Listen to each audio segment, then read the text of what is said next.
할렐루야.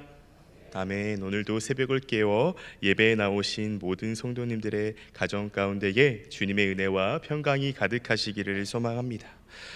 한 가지의 질문으로 오늘 말씀을 시작하려고 합니다. 마음속으로 답해 주시면 감사하겠습니다.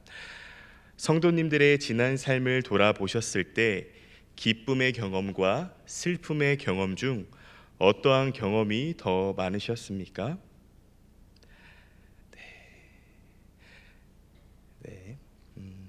우리는 살아가면서 기쁨을 경험하기도 하지만 때로는 슬픔을 경험하기도 합니다.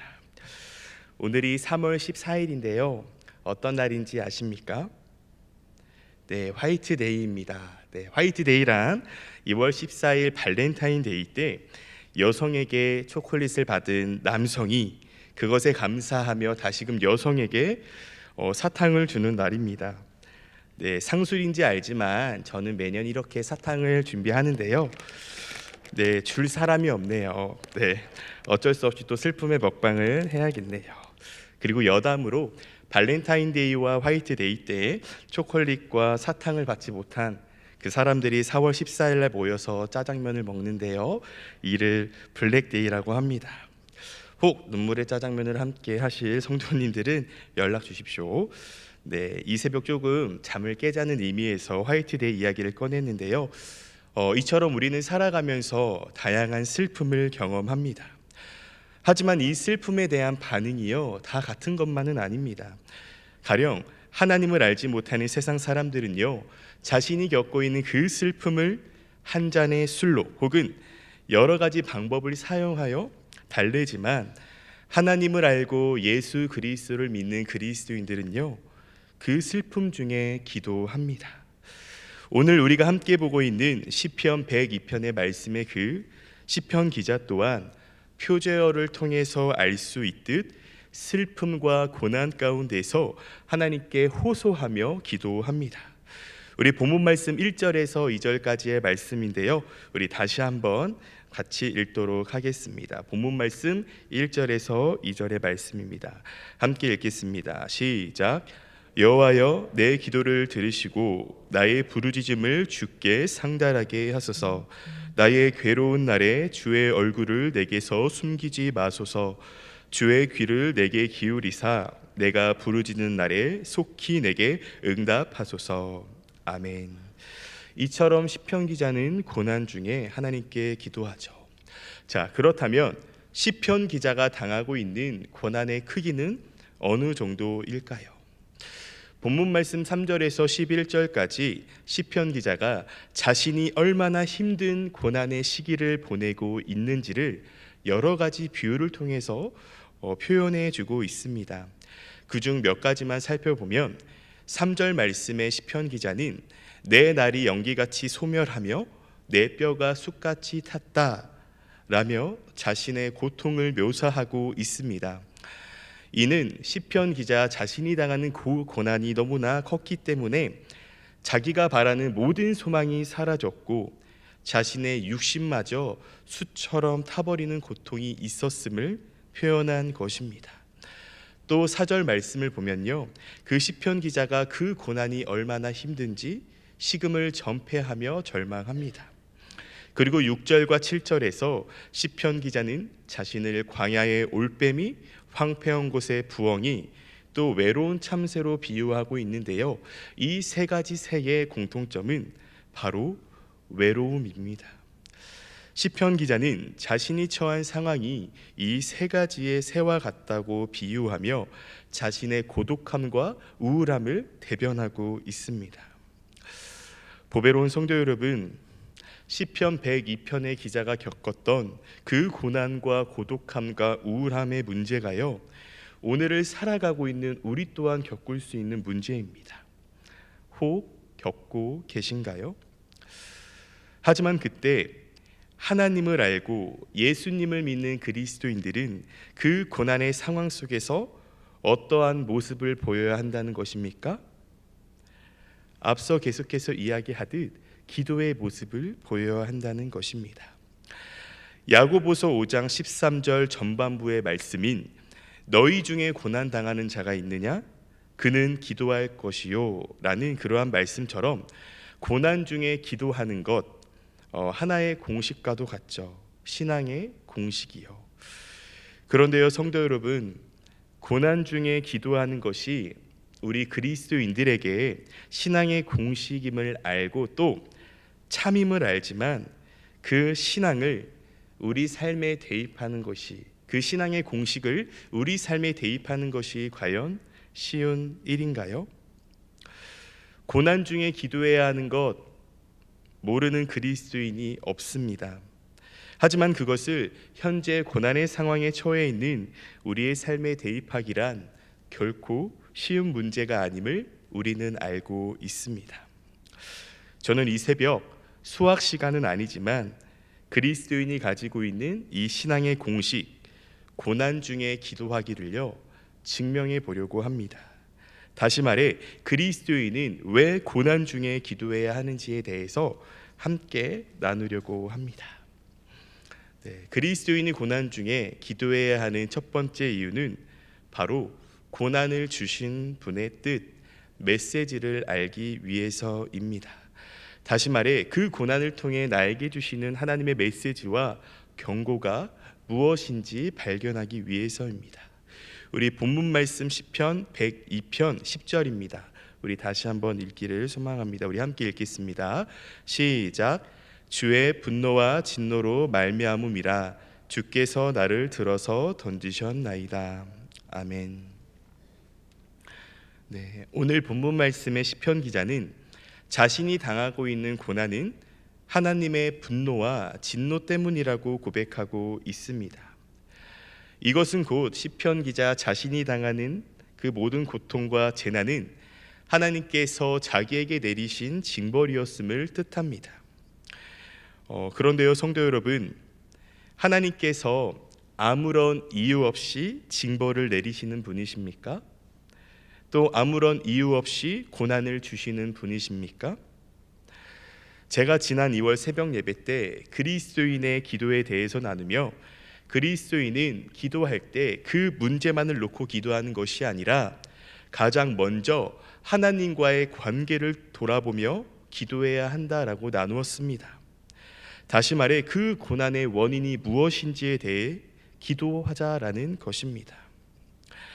만약 본문 말씀 10절의 시편 기자의 그 고백처럼 현재 자신이 겪고 있는 그 고난과 어려움이 하나님으로부터 왔다면 하나님께서는 왜 그러한 어려움을 주셨는지, 또 그 어려움을 통해 하나님께서 말씀하고자 하시는 그 메시지가 무엇인지 발견할 수 있어야 합니다.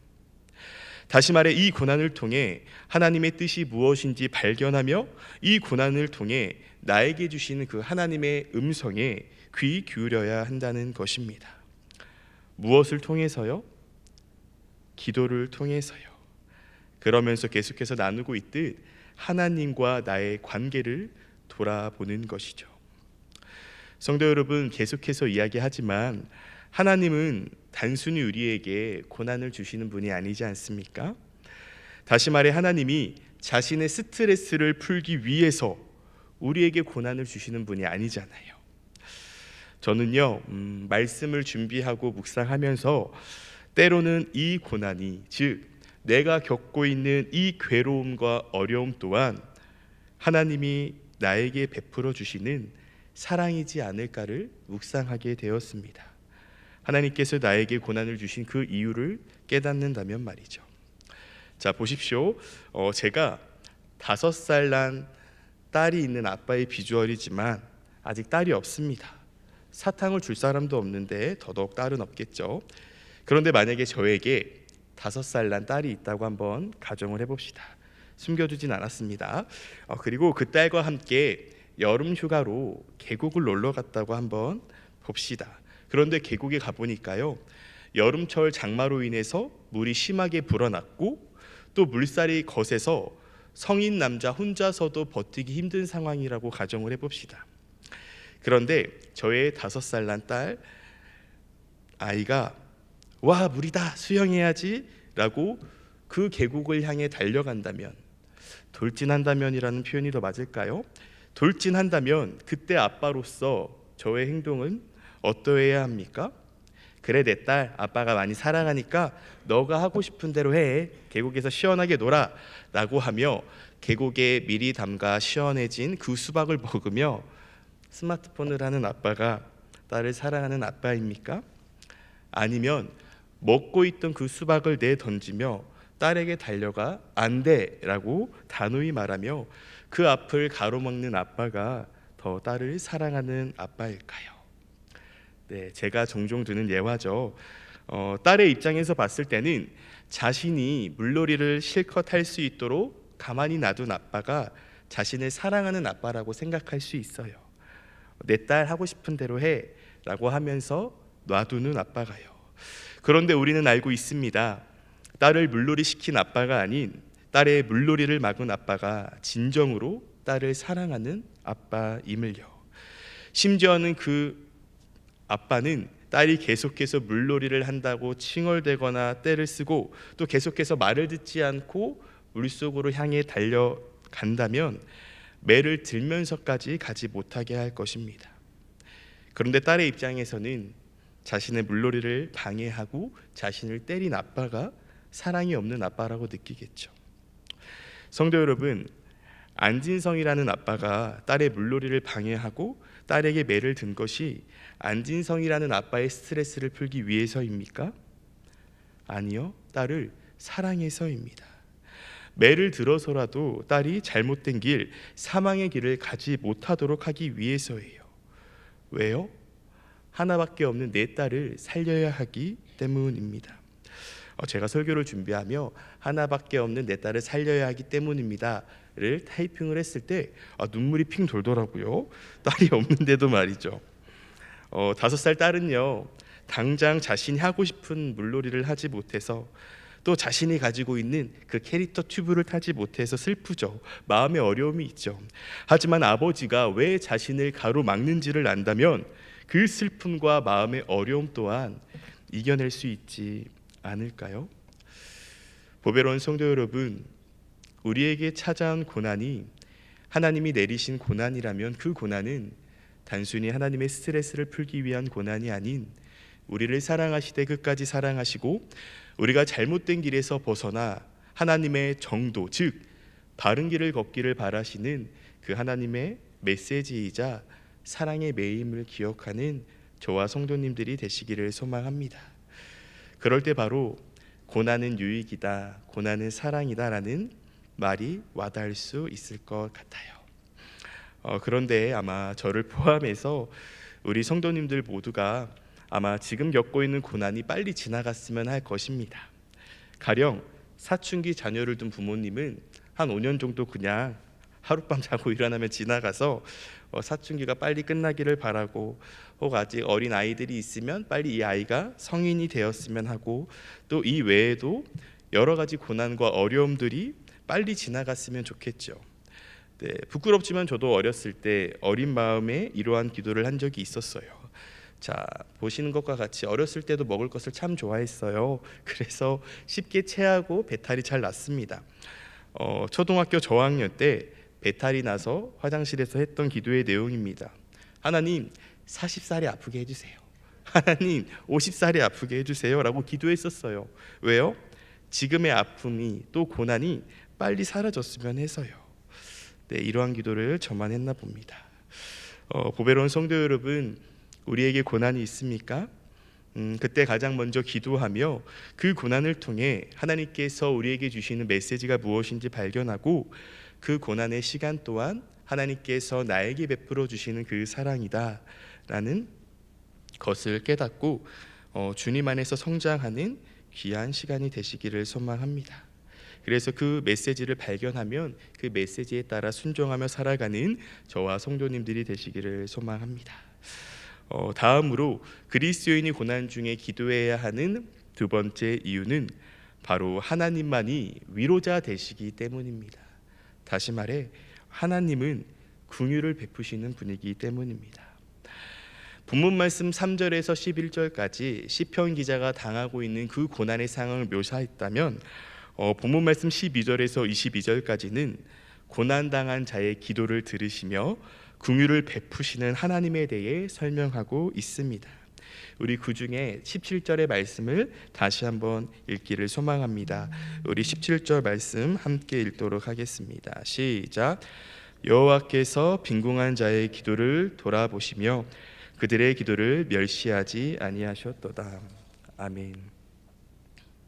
시편 기자는 하나님께서 빈궁한 자의 기도, 즉 고난 당하고 있는 자의 기도를 돌아보시며 그 기도를 멸시하지 않는다고 말하고 있습니다. 또 20절의 말씀에 기록되어 있듯 하나님은 갇힌 자의 탄식을 들어주시는 분이십니다. 왜요? 하나님께서는 긍휼을 베푸시는 하나님이시기 때문입니다.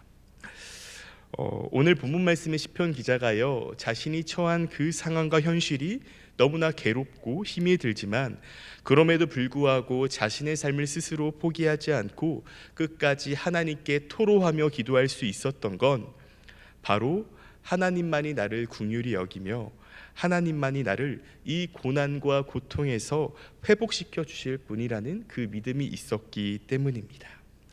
이러한 시편 기자의 믿음이요, 오늘을 살아가고 있는 우리들에게 있기를 소망합니다. 그래서 우리의 삶에 어려움과 고난이 찾아왔을 때 시편 기자처럼 하나님의 긍휼하심을 구하며 회복을 위해 기도하시기를 소망합니다. 이 모습이 바로 세상 사람들과 그리스도인이 고난을 대하는 차이입니다. 하지만 우리는 잘 알고 있습니다. 고난의 때에 기도해야 하는 것, 또 하나님의 긍휼하심과 회복해 하심을 구해야 하지만 그것이 결코 말처럼 쉽지 않다는 사실을요. 내가 주님께 입술로는 하나님 긍휼을 베풀어 주세요, 하나님 회복시켜 주세요 라고 기도를 하지만 우리의 머릿속으로는 이 고난을 어떻게 하면 해결할 수 있을지, 하나님보다는 나의 생각과 지혜와 경험으로 이겨내려고 하지는 않으신가요? 보배로운 성도 여러분, 오직 하나님만이 나를 긍휼히 여기시는 분임을 깨달으시기를 소망합니다. 또 오직 하나님만이 나의 작은 신음에도 응답하시는 분임을 기억하며 이 새벽 내가 가지고 있는 그 고난과 어려움의 문제를 주님께 맡기고 기도하시기를 바랍니다. 그리고 기도하면서 죄에서 돌이켜야 할 부분들은 돌이키시기 바랍니다. 그때 긍휼의 하나님이 우리를 돌보아 주실 것입니다.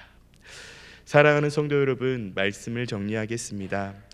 우리 성도님들의 삶 가운데에 늘 감사와 기쁨이 넘치시기를 소망합니다. 하지만 때로는 고난과 슬픔의 현장이 찾아와서 고독감, 우울감, 또 아픔이 있을지라도 꼭 기억하십시오. 하나님은 이 고난을 통해 분명 우리가 깨달아야 할 메시지를 말씀하시고 또 하나님만이 이 고난에서 나를 건져내시는 유일한 긍휼의 하나님이라는 사실을요. 그래서 이 고난의 때에 더욱 기도에 힘쓰는 저와 성도님들이 되어 하나님의 구원하심과 회복하심을 경험하며 늘 주님 안에서 승리의 삶 살아가시기를 간절히 소망합니다. 함께 기도하겠습니다.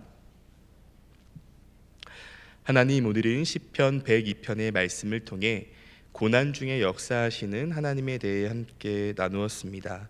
우리 보배로운 교회 성도님들이 매일을 살아가며 늘 감사와 기쁨이 넘치는 삶을 살아가기를 소망하지만 때로는 우리 성도님들의 몸과 마음과 영을 아프게 하는 고난의 문제, 또 근심의 문제가 찾아올 수 있습니다. 이때 사람의 방법이 아닌 가장 먼저 하나님께 기도하게 하시고 그 기도를 통해 하나님의 메시지를 발견하고 또 고난에서 건져주시는 구원의 하나님, 회복의 하나님, 긍휼의 하나님을 경험하며 살아가는 우리 보배로운 교회의 모든 성도님들이 되게 하여 주옵소서. 주님, 담임 목사님께서 순천 우리 교회에서의 사역을 마무리하시고 오늘 다시 교회로 복귀하십니다. 교회에 도착하는 그 순간까지 안전하게 지켜보아여 주시고 피곤치 않게 하여 주옵소서. 사랑의 주님, 오늘도 아침을 깨우고 또 시간의 예물을 드린 우리 성도님 한 분 한 분 주님께서 늘 기억하여 주시고 우리 성도님들의 예배를 주님께서 기뻐 받아 주심을 감사드리며 사랑이 많으신 우리 구주 예수님의 이름으로 기도합니다. 아멘.